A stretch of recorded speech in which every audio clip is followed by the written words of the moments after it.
kemudian di bidang pelayanan kesehatan dan pelayanan Polri, kemudian di bidang operasional. Lanjut. Di bidang pembinaan SDM yang pertama,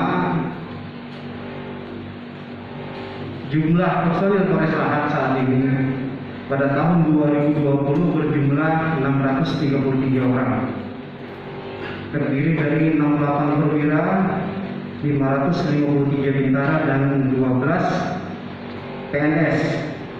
4 personil yaitu disebabkan oleh purna tugas atau pensiun. Lanjut.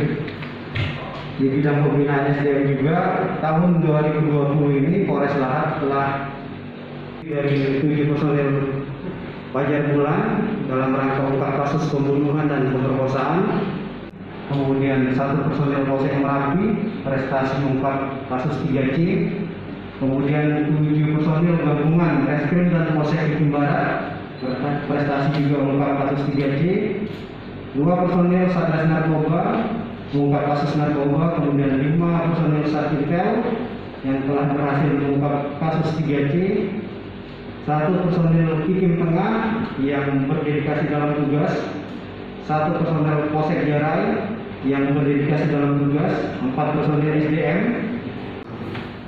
Kemudian operasi kepolisian kewilayahan yang dilaksanakan adalah operasi Bina Waspada, dilaksanakan dalam rangka pencegahan kenakalan remaja dan preman. Jadi di TKP PB mantan kafe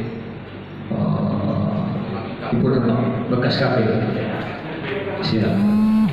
Jadi mohon izin, langkah-langkah sudah kami laksanakan, baik itu pemeriksaan saksi maupun ahli.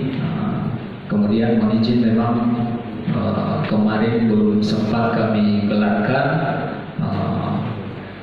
namun arah dan tujuan sudah bisa kami gambarkan.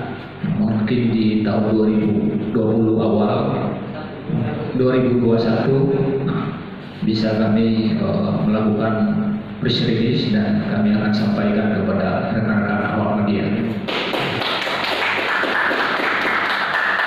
Demikian yang bisa saya sampaikan, kurang dan lebihnya saya ucapkan terima kasih.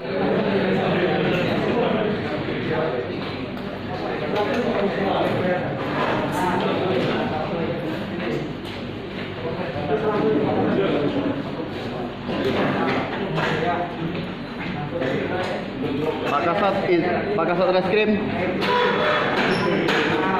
Reskrim izin.